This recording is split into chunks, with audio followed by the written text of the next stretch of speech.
समाचार बुंदेलखंड में आपका स्वागत है। मैं हूं जॉली। आइए नजर डालते हैं झांसी की खास खबरों पर। बुंदेली लोक सांस्कृतिक धरोहर को संरक्षित करने की दिशा में मंडलायुक्त द्वारा एक नई पहल का आगाज किया गया। बनाई गई योजना के अनुसार गणतंत्र दिवस के अवसर पर विभिन्न शासकीय कार्यालयों में किसी एक बुंदेली विधा का कार्यक्रम आयोजित कराया जाएगा। 26 जनवरी को 34 कार्यालयों में लगभग 200 बुंदेली कलाकारों द्वारा ध्वजारोहण के बाद बुंदेली सांस्कृतिक धुनों के रंगारंग प्रस्तुतियां दी गई।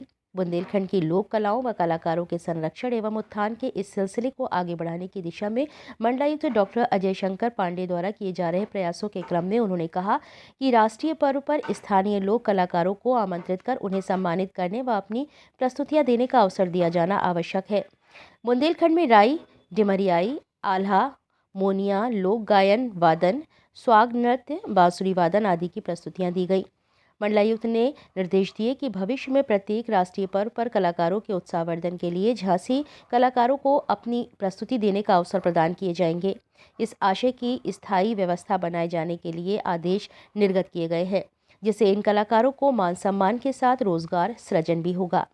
झांसी के अटल एकता पार्क में भी रोज बुंदेली लोक कलाकारों के कार्यक्रम कराए जाएंगे, जिससे कला को संरक्षण मिलेगा और रोजगार भी मिलेगा। जिन कलाकारों द्वारा कार्यक्रम प्रस्तुत किए गए हैं वे कलाकार आज कमिश्नरी पहुंचेंगे और मंडलायुक्त से मिलकर इस परंपरा को शुरू करने के लिए विशेष धन्यवाद देंगे।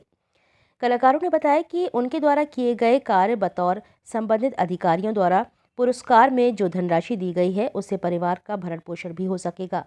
बुंदेलखंड के लोक भूषण साहित्यकार डॉक्टर पन्नालाल असर ने बताया कि मंडलायुक्त की यह पहल ऐतिहासिक व कलाकारों को अवसर प्रदान करने वाली है। हम आयुक्त के प्रति कृतज्ञता ज्ञापित करते हैं। बुंदेली कला और कलाकारों को संरक्षण न मिलने से अनेक कलाएं विलुप्त होने की कगार पर जा रही हैं। ऐसे समय में आयुक्त द्वारा लोक कलाकारों को प्लेटफॉर्म उपलब्ध कराए जाने से कलाकार संवर्ग उत्साहित है। झांसी से मनीषा ली की रिपोर्ट।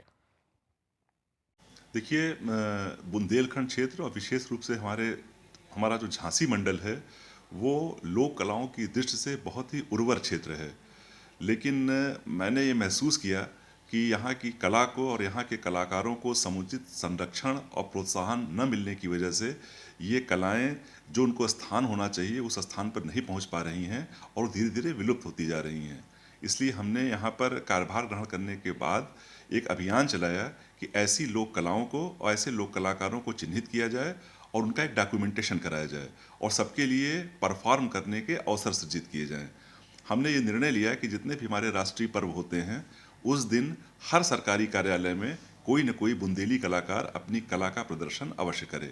इसी क्रम में अभी गणतंत्र दिवस के दिन हमने 34 विभागों में ये बुंदेलखंड के कलाकारों को ये अवसर दिया कि वे अपनी कला का प्रदर्शन करें और वास्तव में उनकी कलाएं और उनका जो परफॉर्मेंस था बहुत ही उच्च स्तर का था और बहुत से लोगों को इसकी जानकारी भी नहीं थी। उनको भी उसको देख करके आश्चर्य हुआ और साथ ही कलाकारों को भी प्रोत्साहन मिला। साथ ही साथ उनके लिए पारिश्रमिक की भी व्यवस्था की गई। तो जहाँ उनको एक अवसर प्राप्त हुआ, उनको प्रोत्साहन मिला, विलुप्त होती ही कला को संरक्षण प्राप्त हुआ, वहीं उनके लिए रोजगार के अवसर भी सृजित हुए।